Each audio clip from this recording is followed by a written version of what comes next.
cuando uno empieza a emprender, entonces el famoso primer año, duro, pero muchos aprendizajes. Listo, ahora ¿cuántos llegan al tercer año? Muchos se quedan. Y luego ¿cuántos superan los 5 años? Pues No, la tasa en Colombia es bajísima. Yo no tengo ahora la cifra presente, pero sí, en Colombia lo normal es que la mayoría de las empresas no pasan el tercer año.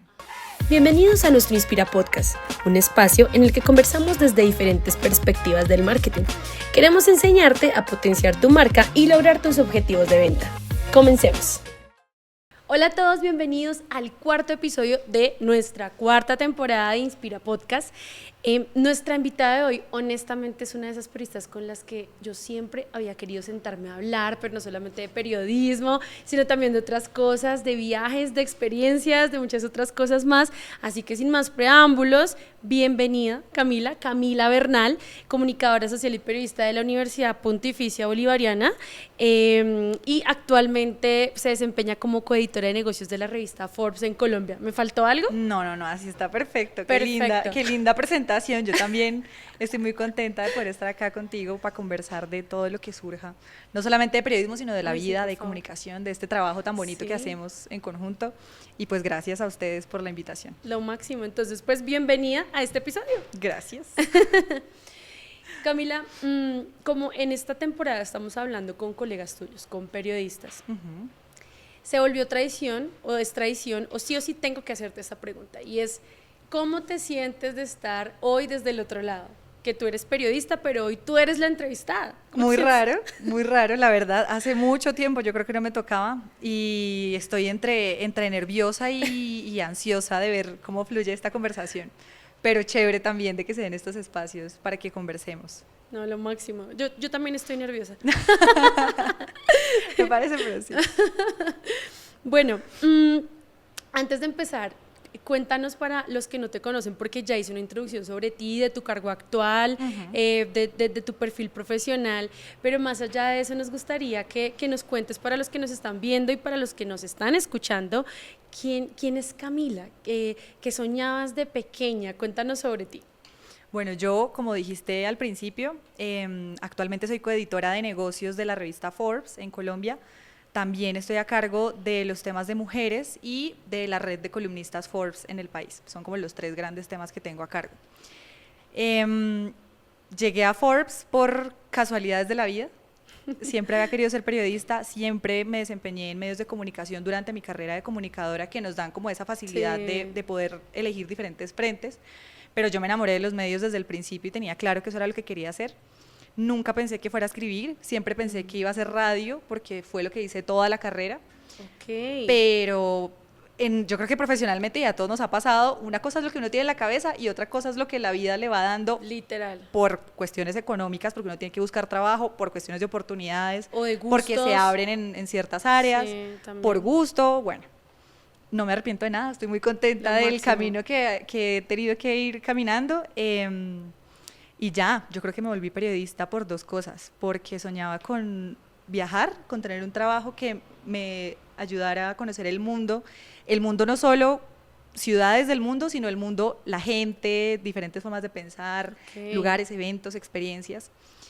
Y porque me apasionaba todo el tema de la comunicación, del mercadeo y del trabajo que hacemos desde estas áreas. Entonces creo que esas 2 fueron mis motivaciones.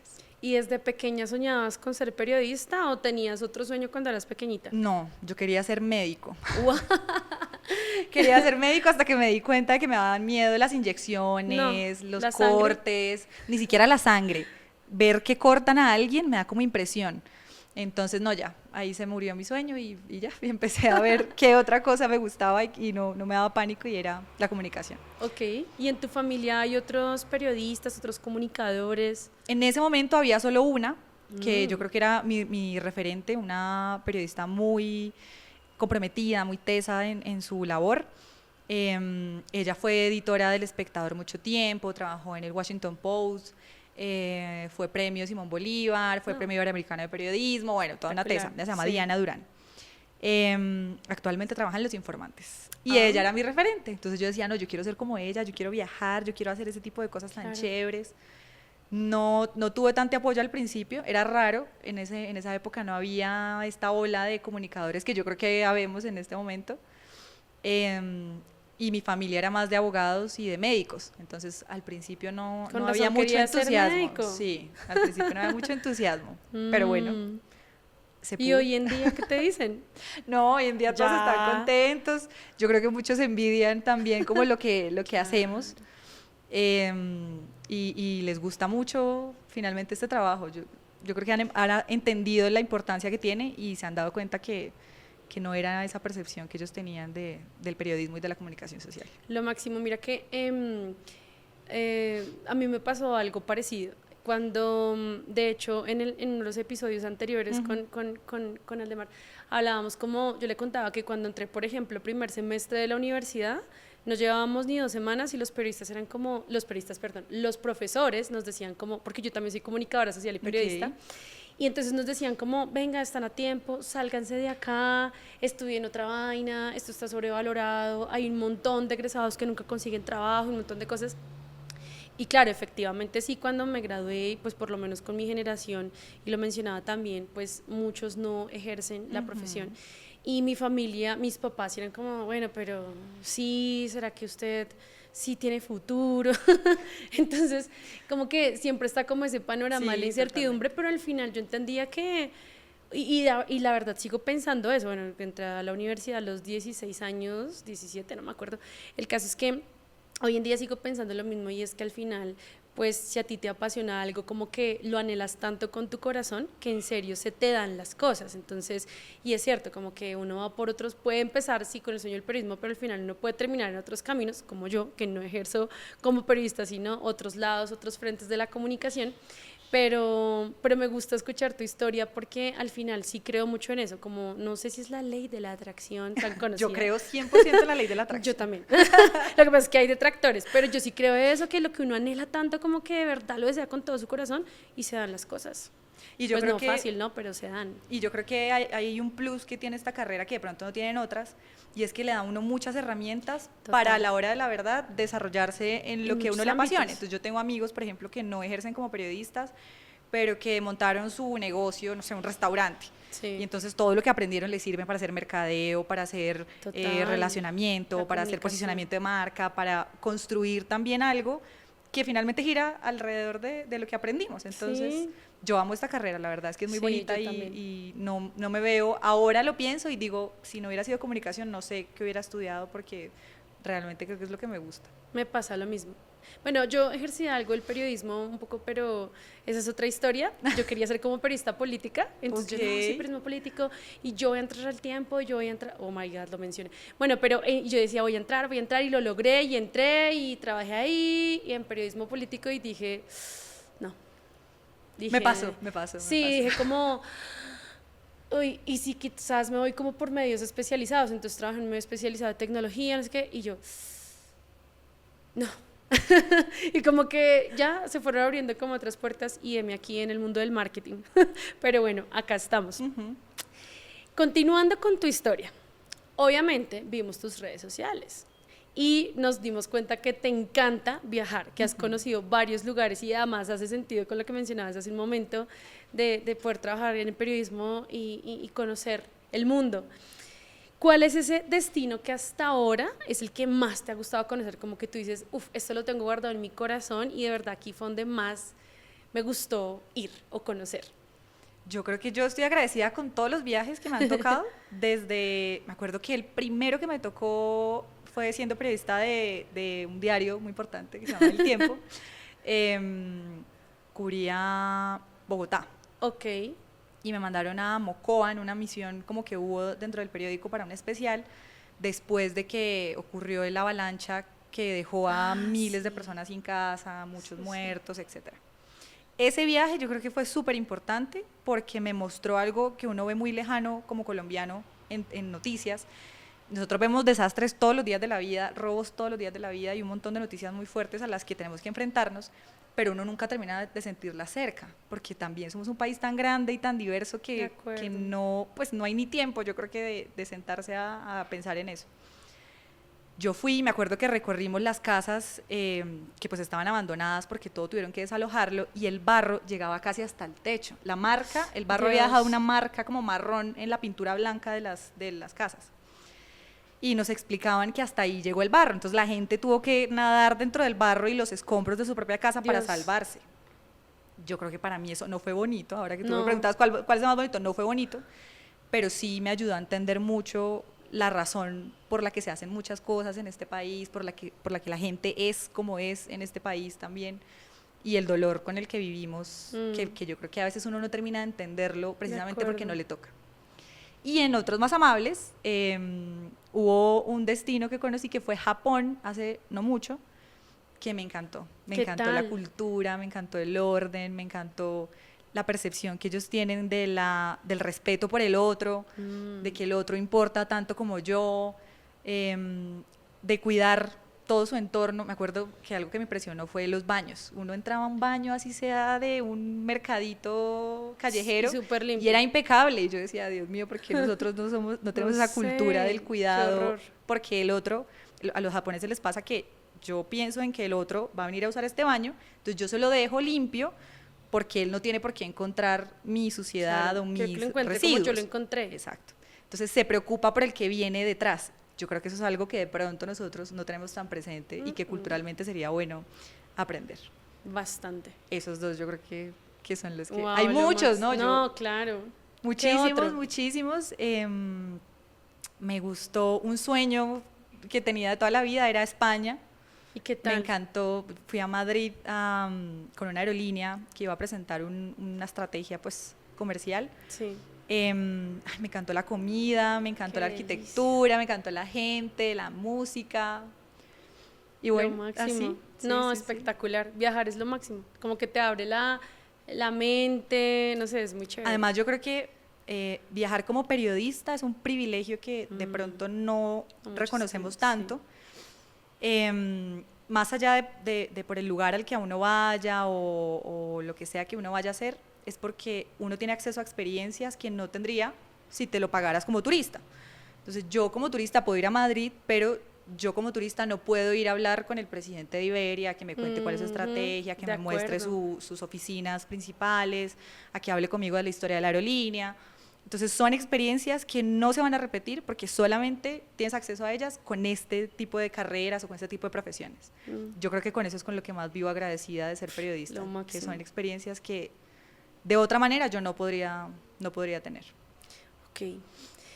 Y hablando de esas experiencias como periodista, tenemos entendido que tú fuiste practicante en Caracol Radio. Sí. ¿Qué tal fue esa primera experiencia en Caracol Radio como practicante? Me pasó que yo soy de Bucaramanga, estudié la universidad en Bucaramanga, crecí allá, viví hasta mis 19 años y cuando llegó el momento de hacer práctica yo no quería estar en Bucaramanga porque tenía claro que quería hacer como una carrera en medios de comunicación nacionales y yo decía, no, la práctica es clave porque si yo la hago en Bucaramanga va a ser más difícil después engancharme en algún medio de Bogotá porque la competencia pues es muy grande.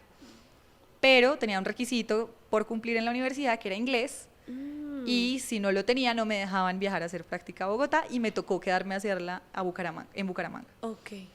Al principio yo decía, no, terrible, no quiero esto, pero yo terminé enamoradísima también de poder conocer la ciudad desde esos ojos del periodista, de lo que a uno le duele, lo que hace falta, lo que la gente quiere.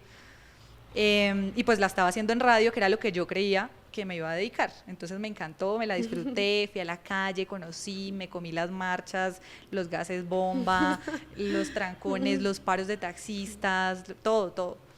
Pero fue muy enriquecedor y yo creo que cuando uno es periodista, ser reportero, que es estar en la calle escuchando a la gente, le da un montón de herramientas que no va a conseguir en ningún otro espacio. Entonces no, lo agradezco 200% y es clave dentro de todo mi proceso como periodista. Si no hubiera estado ahí, yo creo que tal vez no se hubieran dado las cosas como se han dado durante mi carrera. Entonces estuviste en Bucaramanga, ¿y cómo fue la llegada a Caracol Radio? En ese momento uno se postulaba, la universidad tenía como algunos medios, exacto, y uno presentaba una hoja de vida, hacía un examen, tenía una entrevista con el director del medio y finalmente pues lo escogían. Y yo tuve que pasar por todo el proceso y pues terminé quedándome en Caracol Radio. Un periodista más, a uno lo tratan, yo creo que eso es chévere, lo tratan como periodista más y te exigen, y le exigen como periodista más. Y uno sin sueldo, trabajando 8 horas. ¿No te pagaron sueldo de practicante? En ese no. No, Ok, en Caracol ok. Radio no me Bueno, pagaban. bueno. Pero bueno, No todos aprendí y cuentan estoy con el súper privilegio, agradecida. sí. No a todos les pagan como practicante. A mí me pagaron como practicante. ¿Sí? En el tiempo, sí. Bueno, sí, el tiempo sí. Yo después Sí. tuve una pasantía en el tiempo, que fue mi opción de Ok. grado, en la Escuela de Periodismo del Tiempo, y bueno, ahí sí Ay, sí. me la pagaban. Y comidita, porque había casi. Exactamente. Entonces, de todas las fuentes periodísticas con las que has trabajado, ¿cuál ha sido la que pues, más te ha gustado, más resuena en ti? Bueno, yo, para darles contexto, por si, bueno, que lo más probable es que no sepan, porque tampoco pues. Yo empecé cubriendo Bogotá en el tiempo, después estuve en eso como 2 años, después pasé a un tema de edición de periódico que había en el tiempo, que era como los encargados de cerrar la edición de cada día del diario. Ahí uno no cubre ninguna fuente en específico, pero yo hacía entrevistas y cosas para una sección que se llama Fondo, que es como de entrevistas de largo aliento. La mayoría eran como de cultura y de política. Ok.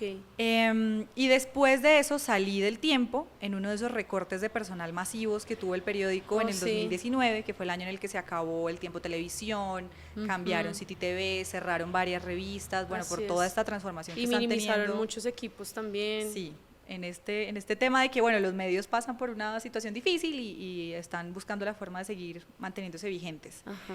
Yo salí en ese recorte de personal como en septiembre y me dijeron, bueno, preséntate a Forbes, están haciendo convocatorias, un gran amigo mío que trabaja conmigo actualmente que se llama José Caparroso. José, te queremos. Un saludo, un abrazo. Sí.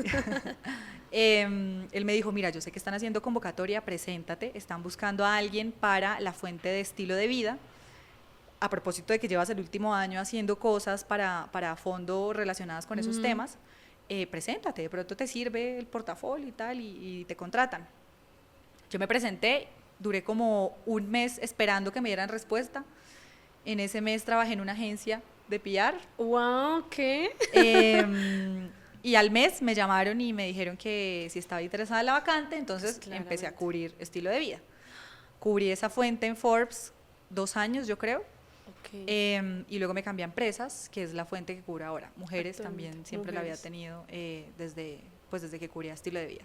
Entonces ahora sí, ya con ese contexto, ajá, muy importante. Yo además. con la que me quedaría sería Empresas, definitivamente. Okay. Sí, estoy enamorada de esta fuente. Es otro mundo. Por 2 cosas. Primero, porque uno conoce lo que hay detrás de un champú, no es un champú, un carro no es un carro, porque uno conoce todo el proceso que lleva detrás, que es gigante.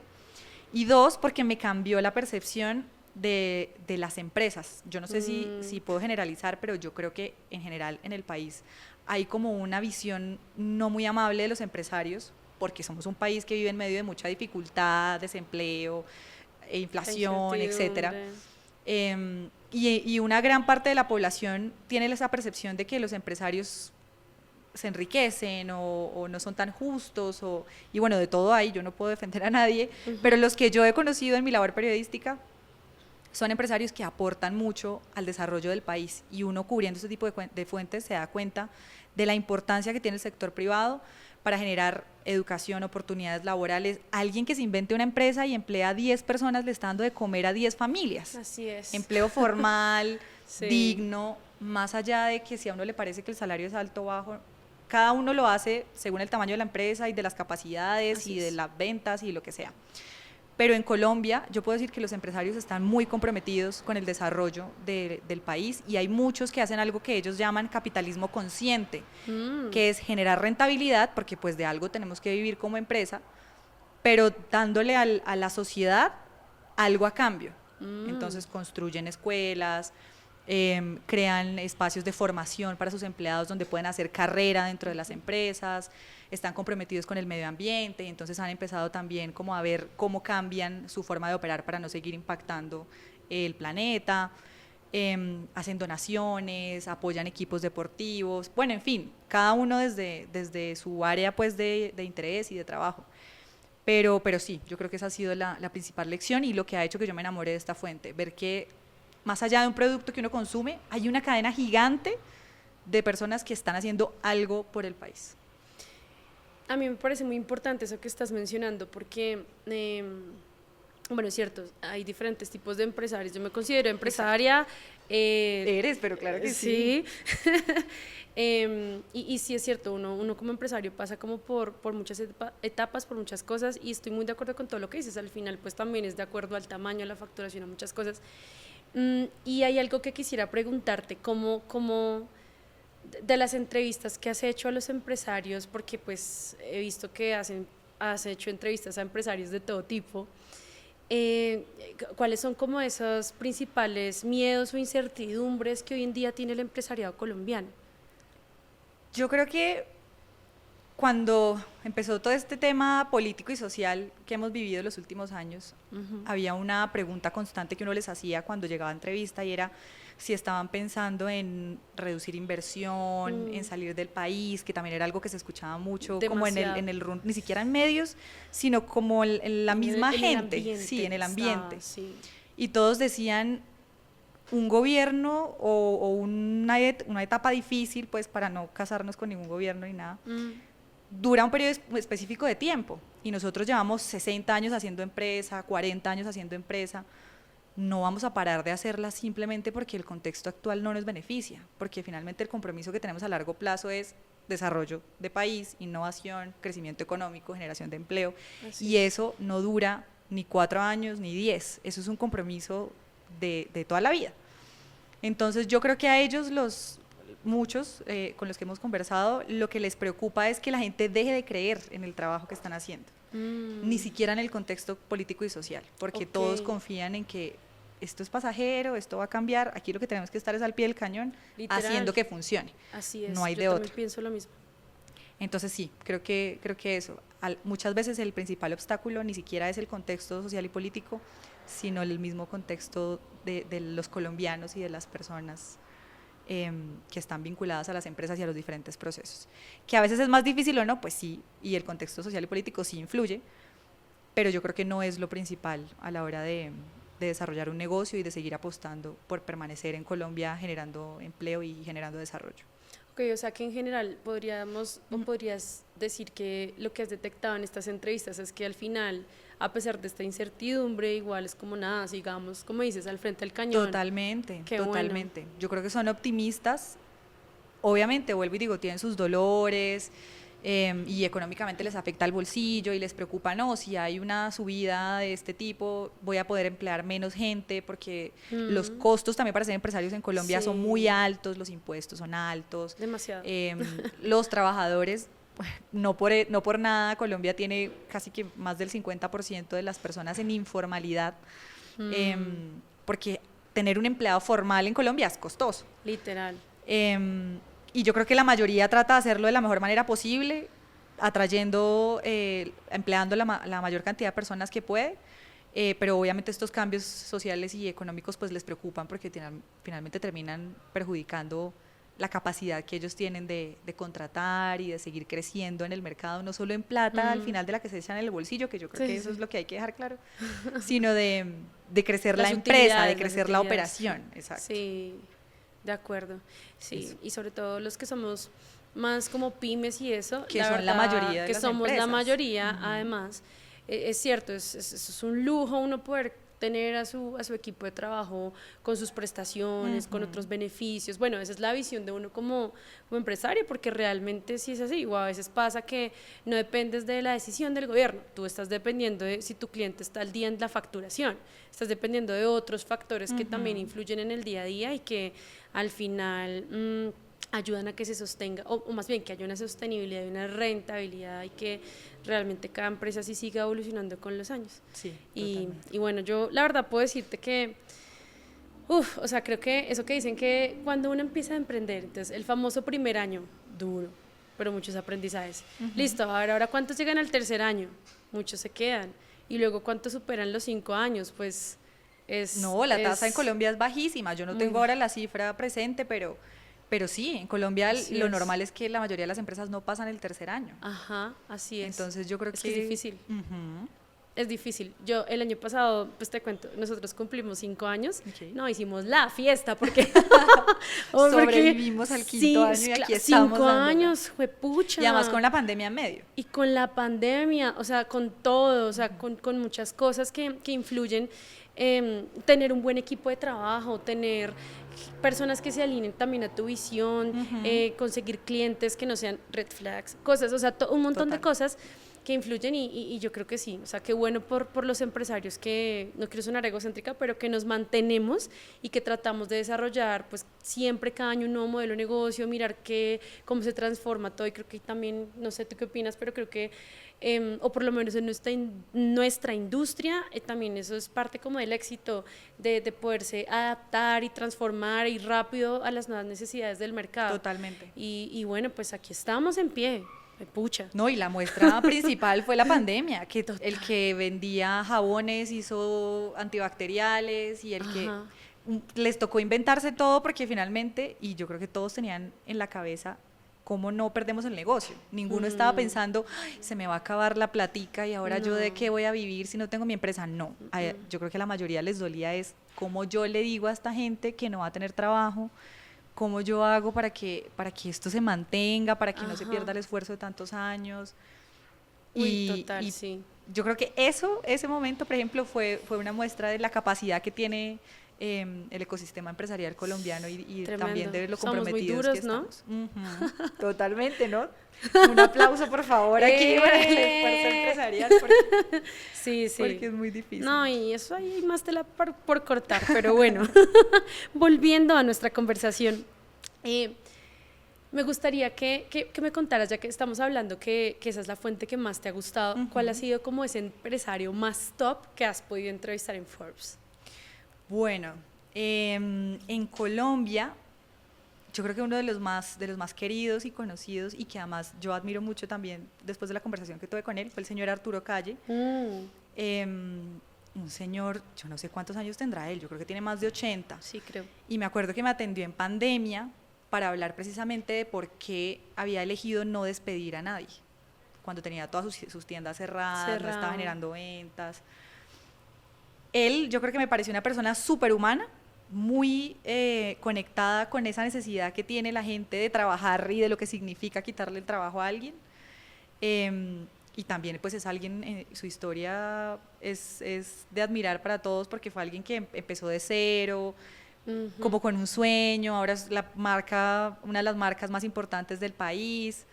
También tengo ahora en mente, por ejemplo, a Liliana Restrepo, creo que es su apellido, de Frisbee, cofundadora de Frisbee, que la fundó con su esposo, que perdió a su esposo en pandemia, que ahora se hace cargo de la empresa. Creo que es la segunda marca, el segundo restaurante que más vende en el país. Y se ha comprometido enormemente en generar desarrollo profesional para sus empleados. Entonces tienen, por ejemplo, la Universidad Frisbee. Eso no lo sabía. Y los dejan estudiar y que vayan creciendo. Entonces, si yo empecé como repartidor, poder ser administrador de un local, bueno, en fin. Qué sueño. Así, ese tipo de empresarios yo creo que los guardo mucho en mi corazón porque me encantan sus historias de que empezaron desde cero y pues son gente que todos los colombianos yo creo que les tenemos como un cariño, referentes y además aprecio por lo que han hecho con sus empresas. Sí, eso es cierto. Por las diferentes fuentes que cubrimos, entrevisté a Maluma, por ejemplo, que me contó de sus negocios, que también un empresario muy comprometido. Yo sé ahí que donde uno lo ve. Tema hamburguesas, ¿qué otra cosa tiene Maluma ahora? Tiene mucho. Él tiene un criadero de caballos. Sí, yo conocí algunos de sus caballos. Tiene un criadero de caballos, es coleccionista de arte, que pues eso también es un activo, finalmente el arte no se devalúa, antes al contrario va ganando valor con el tiempo. Tiene su marca de hamburguesas, es accionista, tiene una participación como accionista en Rappi y en La House, que son dos startups colombianas. No sabía. Tiene una línea de perfumes, tiene inversiones en hoteles en Medellín y en proyectos inmobiliarios y así, tiene varias cosas. A mí de él, por ejemplo, me impresionó que es un muchacho yo creo que tiene como 28 años, cuando yo lo entrevisté tendría como 26, que no estudió ninguna carrera profesional porque se dedicó al arte y al deporte desde los 13, 14 años. Él empezó con el sueño de ser futbolista y de un día para el otro dijo, no, a mí lo que me interesa es ser cantante y desde muy chiquito se comprometió con eso. Pero a pesar de no tener estudio profesional, tiene muy claro cómo desarrollar negocios y ve oportunidades de negocio en cualquier cosa. El criadero de caballos, me acuerdo que me contó que lo empezó porque a él le gustaban los caballos caros. Sí. Y se dio cuenta de que pues los saltos de los caballos y las razas y no sé qué y tal, le podía sacar un negocio y lo constituyó y creo que es de los más importantes ahora en el país. Sí, es de los más importantes. Entonces, eso yo creo que admiro mucho de él, esa capacidad que tiene de ver oportunidad en todo y de esa hambre de querer seguir creciendo y de seguir construyendo empresa y creando también como ese patrimonio para su familia, porque es una persona muy familiar. Ellos sí, yo creo que podría mencionarlos a ellos tres. Lo máximo. Con historias muy interesantes. Súper diferentes y tremendas historias. Sí, sí. Wow, qué chévere. También estás al frente de Forbes Woman. ¿Cuál crees que es hoy en día el papel de la mujer en los negocios? Bueno, nosotros desde Forbes Woman hemos tratado de no tener esa visión de qué hace que la mujer sea la mujer o qué hace que la mujer participe como mujer. Ok. No. Entonces, por ejemplo, cuando hacemos nuestras ediciones de Mujeres Poderosas, yo lo primero que digo es, por favor, no les pongamos de rosado, no les pidamos que vengan de... No, ellas se pueden vestir del color que quieran. Y por ser mujeres poderosas no tienen que salir vestidas de rojo, rosado, morado. De acuerdo. No, si a les gusta, pues chévere, porque es su feminidad, pero si no, si se quieren venir de negro, de marrón, de gris, pues que lleguen de los colores que a ellas les interese. Y ellas también en sus conversaciones han dicho, aquí no se trata de que yo sea mujer y que como soy mujer mi rol es este, sino de que como individuo, ¿qué le aporto a la empresa en la que estoy? Y la conversación yo creo que nosotros también la hemos guiado desde ese frente. Más allá de que tú seas mujer u hombre, tu talento, tus capacidades, tu formación, tu experiencia es la que tiene que determinar qué rol vas a cumplir en una empresa o en una sociedad. Aquí la conversación es, las oportunidades tienen que estar para ambos, independientemente de que el que tenga las capacidades para hacerla, sea un hombre o una mujer, ambos tienen que tener acceso al mismo cargo, al mismo sueldo, a las mismas horas de trabajo, etcétera. Entonces, eso. Las mujeres creo que sí aportamos visiones distintas. Se me ocurre ahora, por ejemplo, yo no sé, yo estoy aquí diciendo marcas y marcas de mi experiencia, yo no sé si eso se pueda, pero bueno. Claro que sí puedes. Hace un tiempo conversé con Ángela López, ella es la presidenta de Mazda en Colombia, es la única mujer en el mundo que preside Mazda, o sea, no hay otro país del mundo en donde una mujer sea la presidenta, solo Colombia. Wow. Y la marca la llamó hace un tiempo para que fuera a Japón, esta marca es japonesa, y le explicara a todos los países del mundo cómo Colombia se había convertido en un referente de atención al cliente, que se traducía, pues obviamente, en un crecimiento de ventas. Y dentro de las discusiones que tenían, decía, tal vez el hecho de que ella sea mujer y que tenga esa visión de pronto menos pragmática, más humana, que las mujeres sí lo tenemos más desarrollados porque somos mamás, porque tenemos un instinto, exacto, no sé, como unas características diferentes. Sí. Pues esas características hicieron que con su liderazgo ella lograra que Colombia se convirtiera en el mejor país de atención al cliente de esta marca que está en más de 100 países. Qué tremendo. Entonces, en eso sí creo, en que tenemos cualidades distintas que aportamos a la conversación, pero que van más allá de un género. De un género, sí. De acuerdo. Así que yo creo que eso Ay, es lo mi postura. máximo. Me sigo sintiendo muy identificada en esta conversación. ¿Qué representó para ti llegar a Forbes?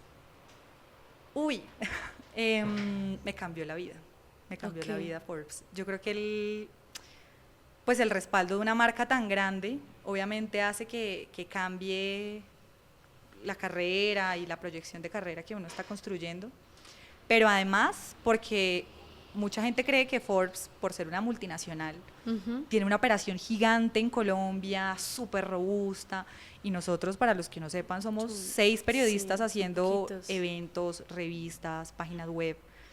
Entonces eso ha hecho que tengamos que aprender de todo, que tengamos mucha libertad también y que estemos en una estructura que no es tan jerárquica como otras más grandes, porque yo no tengo a 50 personas sobre mí, tengo a una, y eso me da a mí mucha autonomía y le da a la otra persona la necesidad de confiar en el trabajo que yo hago.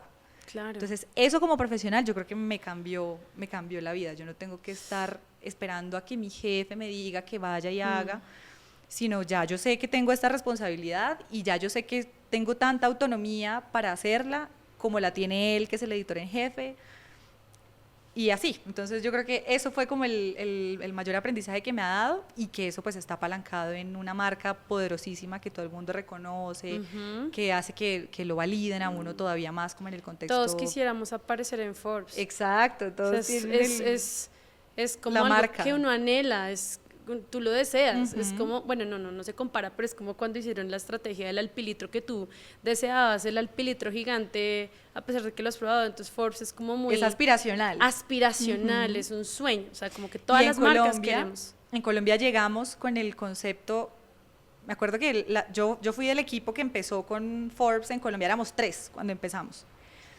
Y se sentaron a colombianizar la marca, por así decirlo, porque claro, la marca se adapta al contexto de cada país. En Estados Unidos ellos hablan de millonarios porque tienen multimillonarios por montones. Sí. Nosotros pues somos un país distinto, y nosotros dijimos, ¿qué hace Forbes en Colombia que podamos destacar? Y dijimos, escribir historias de éxito en Colombia es difícil porque tenemos muchas cosas en contra, pero hay tanta gente escribiéndolas que aquí no vamos a valorar solamente el resultado millonario, sino también el proceso de quienes están tratando de escribirlas. Entonces, me acuerdo que en una de las conversaciones que teníamos con nuestro editor anterior, que era Aldemar Moreno, sí. Él decía, es que facturar 1.000 millones de pesos, aunque sea chiquito, para las facturaciones millonarias de las empresas colombianas, es un reto. ¿Cómo uno se levanta 1.000 millones de pesos, 100 millones de pesos? Vaya uno como persona natural a generar 100 millones de pesos a ver si es capaz. Entonces, eso también hay que aplaudirlo, no solamente el gigantesco, que tenemos muchos casos de éxito, sino también el que de a poquito ha podido ir construyendo un patrimonio, porque eso lleva muchísimo trabajo detrás y muchísimo desarrollo pues de sus capacidades también de innovación. Entonces, eso yo creo que me cambió a mí, cambió la forma en la que veo el mundo, y ha hecho que Forbes también sea una marca como cercana al mercado colombiano, que yo creo que ha tenido mucho éxito y mucho respaldo, y modestia aparte, pero sí, yo creo claro que ha sabido integrarse como a las conversaciones en Colombia. Bueno, y precisamente entrando un poco también en el contexto de todo lo que nos estás contando, me gustaría saber cuál es tu perspectiva de cómo debería ser esa relación entre las marcas y el periodismo. Hablemos del periodismo de Forbes, o sea, como qué es eso que Forbes espera de una marca y que no espera de una marca. Entonces empecemos primero como, oiga, esto esperamos de una marca, o así queremos conocerlos. ¿Qué sería eso? ¿Cuáles serían esas características? Bueno, yo creo que la premisa principal, que no es exclusiva de Forbes, sino de cualquier medio de comunicación, es que tenga siempre información de valor para compartir con nuestra audiencia, porque finalmente no es una relación con Forbes, sino con los lectores de Forbes. Entonces, así es. ¿qué leen los lectores de Forbes? Innovación, iniciativas disruptivas, alianzas, estrategias, no sé, proyectos de crecimiento, inversiones. Ese tipo de temas son los que alguien que lee Forbes espera encontrar en nuestro portal. Entonces, sí o sí, información de valor relacionada con eso que nuestros lectores esperan encontrar cuando entran a nuestra página web. También esperamos que sean marcas cercanas, que no, hay muchas que de pronto en su comunicación y en su forma de acercarse no rompen la barrera pues del diálogo cercano, y uno comete el error de creer que todos lo conocen y que todos conocen como uno habla, y no, ni siquiera como personas, independientemente de que sea una marca o no. Entonces uno tiene siempre que estar viendo quién es su interlocutor para hablarle de la forma en la que él espera que le hablen, y pues de los temas que le interesan. Que no debería ser, que yo creo que muchas cometen, creer que lo importante para ellos es importante para el lector. Lastimosamente no es así siempre. Uno quisiera comunicarlo todo, pero de pronto esto que yo tengo por contar no cambia nada mi percepción frente a mi lector, no cambia nada, no sé, su día, el beneficio que puede tener de leerme. Entonces, ¿por qué se lo voy a decir si finalmente no genera ningún valor, no genera ninguna interacción, no cambia nada la percepción que tiene de mí. Ese es un error que yo creo que muchas cometen, creer que todo lo que yo tengo por contar es importante sin sentarse a pensar en las necesidades o en los intereses de las personas a las que les voy a hablar. Ok. ¿Cuál ha sido como esa situación, pues si la quieres contar, si no pasamos a otra pregunta, como una situación muy incómoda que te haya pasado con una marca? No se me ocurre ahora. Se me ocurre una que es medio cercana. Yo creo que hay un error en comunicación a veces, y es que uno no se pone nunca en los zapatos del otro y asume que si hay un error es porque el otro eligió errar, y pues no, los errores pasan todo el tiempo. De acuerdo. Y yo creo que un error impresionante que una marca, que no voy a decir el nombre, cometió alguna vez fue sentarse a reclamar por un error como si hubiera sido a propósito, en lugar de sentarse a dialogar. Mira, esto pasó, ¿qué hacemos? ¿Cómo lo solucionamos? No, esto fue la hecatombe y correos para todos lados y casi que reclamando por un contenido que además era Free Press. Sí, eso, no tener empatía a la hora de conversar cualquier cosa, porque pues finalmente esta es una relación que termina siendo un gana-gana entre marcas y medios. Ustedes necesitan la visibilidad, nosotros necesitamos contar sus historias, trabajemos en conjunto, que salen cosas muy chéveres cuando uno se sienta y lo hace de manera asertiva. Pero cuando no, pues termina uno con ganas de nunca más volver a trabajar. Claro, cuando pasan esas cosas con las marcas, ¿cortas relación como periodista? No, porque finalmente siguen siendo objetos de noticia y si son interesantes para nosotros, pues siguen siendo importantes. Pero yo creo que lo que uno sí cambia es la forma en la que se relaciona. No es lo mismo tener una relación cercana con una marca que uno sabe que es empática, que siempre está dando información relevante, que entiende lo que tu audiencia necesita, y entonces como que los contenidos también se estructuran según lo que es necesario para tu audiencia, a hablar con una marca que tiene cero empatía y que es, no, es que yo soy importante, entonces publíqueme. Sí, claro que sí, eres importante, exacto, eres importante y eso no es discutible, pero pues finalmente todos somos humanos, y en esta cadena no hay un medio, hay un montón de personas que trabajan para un medio y uno tiene que hacer la comunicación llevadera. Total. Entonces sí, yo creo que el principal error son esas faltas de empatía, de creer que hay que ser porque sí, no. Sí, estoy completamente de acuerdo contigo y lo sabes. Sí, absolutamente. Lo sabes muy bien. Muchas veces pues las marcas nos contratan a las agencias de PR para hacer esta gestión de Free Press, de relacionamiento. ¿Cuál es tu perspectiva de esa relación entre las agencias de PR y los medios de comunicación? Nosotros no podemos vivir sin ustedes, aunque no crean, no podemos vivir sin ustedes.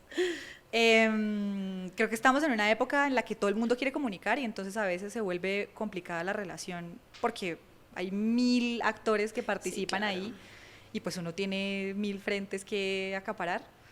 Y muchas veces la relación no es tan cercana, no porque uno no quiera, sino porque hay 200.000 cosas que atender al día, mensajes, comunicados de prensa, eventos. No, como cambia la agenda mediática. Exacto. 1000 veces en un día. Exacto, entonces sí, mucho trabajo. Yo creo que en Colombia o en la situación que he vivido yo, para no generalizar, se dan dos cosas. O uno establece esa relación cercana en la que ya ni siquiera se convierte solo en te mando este comunicado, sino en mira, tengo esta información, ¿cómo crees que podría ser relevante para ustedes? Sí, no, y hay un entendimiento común de las necesidades de cada parte, los medios de comunicación también, y ya lo mencionamos al principio, estamos viviendo una situación compleja en la que estamos luchando por permanecer vigentes, por seguir siendo relevantes, y finalmente la pauta publicitaria es parte de lo que hace que sigamos viviendo. Entonces es una relación de entender también como agencia cómo aporto yo al medio de alguna manera en el trabajo con mis clientes, y de como medio entender también la agencia vive también de este trabajo y cómo yo le puedo ayudar a que siga siendo relevante, a que siga creciendo, a que siga teniendo clientes importantes y los dos ganemos. Así es. Entonces yo creo que es clave tener una conversación cercana que vaya más allá de un envío de información estándar a los 50 contactos que haya, sino de que sea una relación cercana, personalizada, en donde uno sepa. A mí me ha pasado que muchas veces me mandan información que ni siquiera cubrimos como medio. ¿Qué relación cercana termina uno creando, por ejemplo, en esos casos, cuando uno ya sabe que ni siquiera te leen, porque te están enviando algo que no sale en el medio de comunicación? Okay. Es muy distinto a cuando yo hablo con algún compañero de una agencia que me dice, mira, tengo este tema tiene un enfoque de estilo de vida, pero tiene uno empresarial de este lado. ¿Cómo lo trabajamos? Es alguien que sabe de qué hablamos, que sabe cómo llegar al medio, que hace una propuesta distinta y que se termina trabajando el contenido de manera diferente. Entonces, eso creo que es lo más importante. Una relación en la que los dos estén interesados en crear la relación. Claro. No solamente en estar ahí compartiendo. Como un comunicado más. Exacto. Y ya, y públicame porque es que yo eso hace la diferencia. Enviando. No, eso hace la diferencia entre tantas agencias que hay, porque afortunadamente hay muchas. Lo que hace la diferencia entre el trato de una y otra es esa relación que uno termina construyendo con una persona de la agencia, con el ejecutivo de cuenta que siempre te escribe, con, no sé, que en este caso es Dani. Saludo para Dani. Saludo para Dani. Sí, de hecho, yo creo que de hecho con Dani, pues yo me atrevo a decir que lo has vivido porque para los que no saben, Dani es nuestra líder de comunicación, es la mejor, mi mano derecha. ASMR para Dani. Yo creo que sí, definitivamente, si uno como relacionista público no construye una verdadera relación, pues no hay nada. Exactamente. O sea, no hay nada. Y cuando preciso también puedan pasar cosas complicadas, pues también esa relación hace que la cosa pueda llevarse de otra manera y cosas así. Entonces, pues sí, la verdad, comparto completamente lo que dices, y también creo que si uno como relacionista público no estudia la audiencia de los medios, no solo tener claro qué hace el cliente o la marca, sino también eso que tú dices, el lector, o qué es lo que escriben ustedes como periodistas, pues, no, pues uno está súper equivocado, está pero fuera mal. No, uno entiende, debe ser también porque hay mucho trabajo, mucha información moviéndose al mismo tiempo y todo, pero sí hace más difícil la tarea. Eso es cierto. Si tú tuvieses la oportunidad, porque tú sabes que las agencias entrenamos a los voceros para que se expresen mejor y demás. Si tú tuvieses la oportunidad de entrenar a un vocero de una marca para dirigirse a medios de comunicación, ¿cuáles serían como esos puntos que tú más le resaltarías para que entienda cómo funciona un medio de comunicación? Bueno, el primer punto. Por favor, papel y lápiz. El primer punto yo creo que sería hablar siempre desde lo que es noticia, desde lo que es relevante para el medio. Ay, muchas veces uno va a entrevistas o a comunicados de prensa donde dan vueltas y vueltas y vueltas y uno no termina de entender qué es lo que me quiere contar, qué es lo que me quiere decir. Sí. Entonces, así como en una noticia uno quiere encontrar en el primer párrafo qué pasó y en dónde, yo creo que cuando uno habla con un vocero, lo que uno espera es que sea súper preciso y que me dé la información que yo necesito para que la conversación pues sea valiosa. Si no, uno termina, uy, Dios mío, pero no entiendo, pero uy, ¿cómo así? Pero ¿y por qué? Pero bueno. Entonces, uno, siempre irse al lado de la noticia. Yo sé que esta conversación la vamos a tener porque a él le interesa saber algo que yo como marca tengo que contar. Toma, aquí está la información y la vamos desarrollando a partir de lo que te cuento. 2, que desarrollen la oratoria. Yo creo que es clave. Uno se encuentra con voceros de todo tipo y así como hay unos que conectan súper bien con el interlocutor, que hablan fácil, que tienen súper claras todas las ideas, hay otros a los que se les dificulta o porque son tímidos o porque de pronto no tienen experiencia como con los medios de comunicación. Me ha pasado mucho que me siento con alguno y me dice, ay, esto fue más tranquilo de lo que yo pensé que iba a ser más serio. Entonces también hay de pronto esa percepción errada de que un medio, entonces es que cuidado piensan con que lo todos que son digo. tipo entrevista Vicky Dávila, Julio Sánchez Cristo. Sí. No estamos hablando mal de ellos. No, cada uno tiene su formato. Es un tipo de entrevista polémica y demás. Entonces creo que los voceros entran como muy exacto, así. Sí, creen que uno va a corcharlo siempre y pues no, depende de la situación, pero no, la mayoría de las veces no. Bueno, ir siempre a la noticia, tener desarrollada esa capacidad de oratoria, de conectar con su interlocutor. Y yo creo que también es clave no verse inalcanzable. Uy, sí, por favor. No resultar así como con esas estructuras burocráticas que hay ahora para todo, no. Ahora que hablábamos de Arturo Calle o de Liliana Restrepo, por ejemplo, de Frisbee, los dos era como si uno estuviera hablando con un vecino. No, y me pasó esto, y entonces conectaban con anécdotas, y hablaban súper cercanos, como si fuera un amigo más, pues. Eso cambia totalmente también la relación, y uno conecta y termina contando sus historias como apasionado, porque es que nos entendimos tan bien y entendí tan bien lo que tú me querías contar, que yo misma me apasiono por el tema y termino contándolo de una manera distinta. Así esta conversación es súper cuadriculada y entonces yo lo cuento solamente desde los 3 datos que me dijiste y ya. Eso hace totalmente la diferencia. Ser cercano hace la diferencia a la hora de que el periodista cuente la historia de la que están hablando. Uf, tremendos puntos. ¿Algo más? ¿Una ñapita de pronto?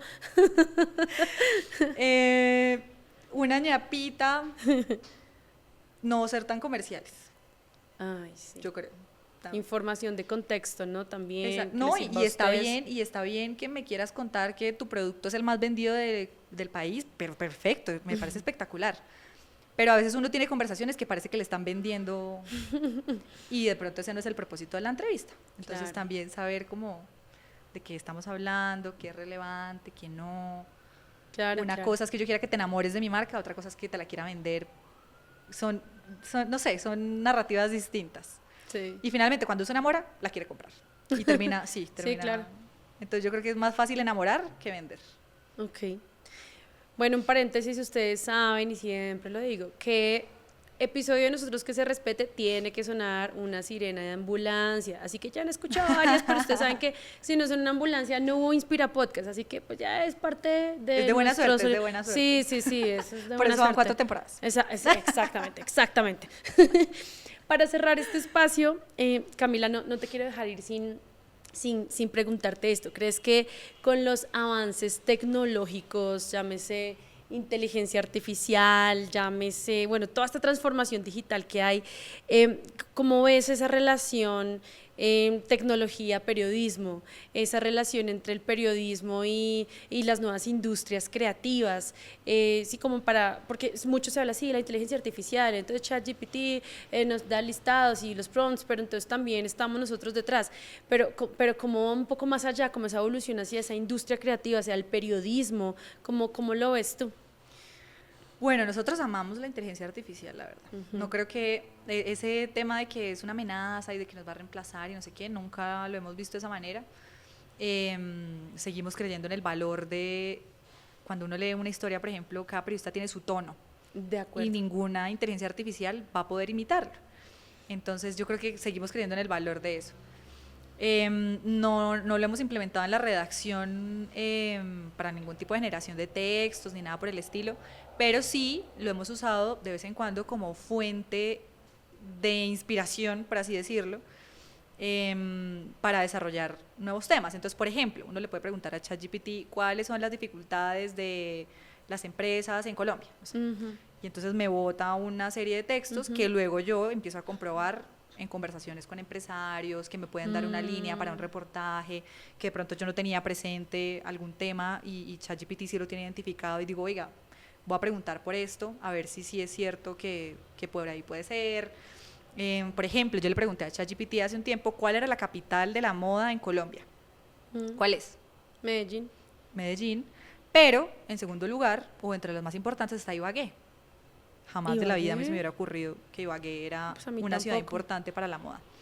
Pero con ese insight me fui y le pregunté a Inex Moda, que es un agrupador de empresas de moda en Colombia, y efectivamente, Ibagué fue capital de la moda del país hace muchos años, cuando tenía una industria algodonera súper fuerte. Cuando ocurrió la avalancha de Armero, muchas empresas se trasladaron a Ibagué porque había exenciones de impuestos para quienes hicieran empresa allá. Entonces, claro, era más barato operar desde allá que desde Medellín.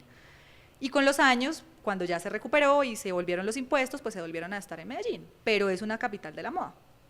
En Forbes va a salir un reportaje sobre el tema, ahí se los dejo. Pero sí, entonces se vuelve como el amigo que te cuenta, mira, ¿sabes qué? Búscate por aquí que yo creo que sale algo interesante. Y uno busca y sí o no. Sí. Ese es el uso que yo creo que le hemos dado hasta ahora. La verdad no hemos profundizado mucho más. De pronto otros sectores pueden sacar mejor provecho, salud, educación, nutrición, bienestar. Nosotros todavía lo estamos descifrando, pero yo creo que va más allá de los chatbots y de esas cosas, que es como lo que hasta ahora hemos tenido nosotros interacción. Claro. Va a seguir dando de qué hablar, vamos a ver. Sí, esto no para, esto trae todavía muchas cosas más. Totalmente. Ok, bueno Camila, la verdad yo creo que podríamos estar hablando de muchas más cosas, yo siempre digo esto porque es que me encanta hablar, pero en serio muchas gracias por haber aceptado esta invitación. No, a ustedes. Qué chévere conocer más de ti, de tu perspectiva, y yo creo que eso es importante que las marcas, incluso pues colegas de agencias de PR y demás, pues sepan que definitivamente el periodista no solamente está para, sí, mándame el comunicado ya, sino hay una historia detrás, tienes tu perspectiva, tu tono, todas estas cosas, y me parece muy bonito que hoy nos hayas compartido una pequeña parte de tu historia. Entonces, pues muchas gracias y ojalá podamos repetir esto. Pero claro que sí, muchísimas gracias a ustedes por la invitación, qué placer estar en Inspira Podcast, ojalá que sean muchas más temporadas. Y pues aquí estamos, ahí está la ambulancia, ¿qué está pasando? Más suerte, aquí han sonado más ambulancias. Así que no, muchísimas gracias y esperamos seguirnos encontrando para todo lo que surja. Claro que sí. Bueno, pues muchas gracias a todos los que se conectaron, a los que escuchan este episodio. Recuerden que pueden escucharnos en YouTube, en Spotify, en podcast de Apple y en cualquier otra de sus plataformas de streaming favoritas. Muchas gracias por escucharnos hasta acá. Estén atentos de los próximos episodios. Como siempre, no olviden activar la campana de notificaciones, suscribirse. Y bueno, nos vemos en un próximo episodio. Chao pues.